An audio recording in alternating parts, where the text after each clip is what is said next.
Hello, this is FlyingDuckManGenesis back with part 2 of my Sega Genesis collection. So we're going to start off with a brief recap. Here are my consoles and controllers, all my Sonic the Hedgehog games, my Warner Brothers games, my Disney games, miscellaneous action platformers, miscellaneous fighting and beat-em-up games, miscellaneous unspecified games, Radica plug-and-play games, and my 1994 McDonald's Sega Genesis Happy Meal toy. We'll start part 2 off with some of the more obscure Sega mascots. First off, Wacky World's Creativity Studio, obviously Sega's answer to Mario Paint.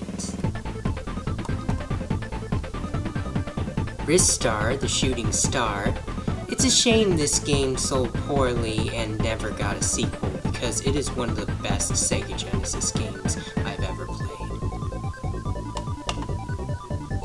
Vector Man, and its sequel, Vector Man 2. Altered Beast, Rise from Your Grave. Golden Axe 2, the sequel to Golden Axe. Echo the Dolphin. It's a surprisingly tough game for a game about a dolphin. Toe Jam and Earl. And its sequel, Toe Jam and Earl, Panic on Funkatron. New Warner Brothers games, I have Animaniacs, Taz and Escape from Mars, the sequel to Tasmania,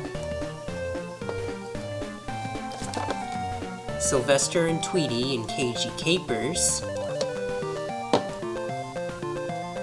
and Bugs Bunny in Double Trouble.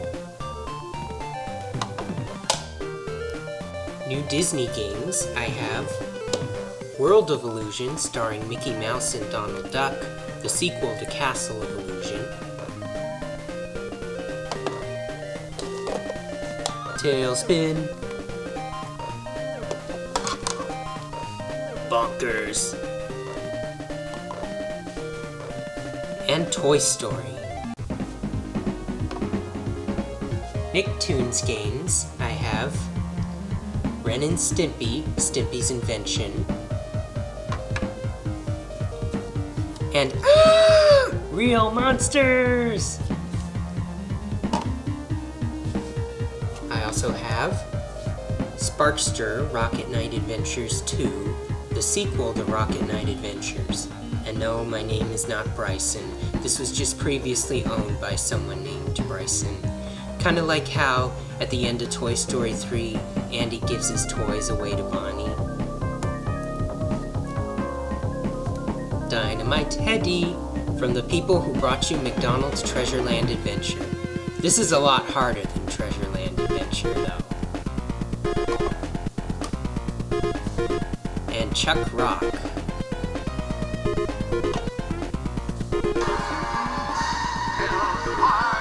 Thank you, Frollo. Now this is one of the hardest games I've ever played, period. Like, it ranks right up there with Silver Surfer as the hardest shoot-'em-up ever.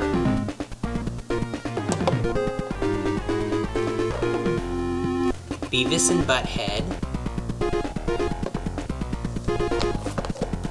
Miss Pac-Man. Home Alone. Sesame Street Counting Cafe, and Thomas the Tank Engine and Friends. Once again, that's all the cartridges I have in my collection, but as an added bonus, I also have this Sega Genesis Ultimate Portable Game Player by AT Games that I bought at Rite Aid for $60. It has 80 built-in games, 40 of them being actual Sega Genesis games, including Sonic 1 and 2 and the Mortal Kombat trilogy, as well as 40 original games.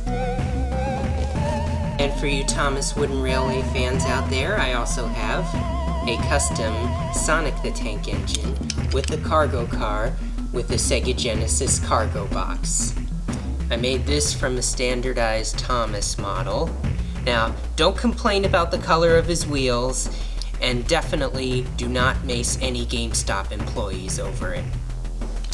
So here's my entire Sega Genesis collection as of June 23rd, 2016. And speaking of which, can you believe it's been 25 years since the release of the original Sonic the Hedgehog game? Happy 25th anniversary, Sonic. I look forward to 25 more years of your games. I look forward to the second season of Sonic Boom, as well as its tie-in game, Fire and Ice, and I look forward to your appearance in LEGO Dimensions. So here's to 25 years of Sonic the Hedgehog, and hopefully 25 more. I hope you enjoyed this video.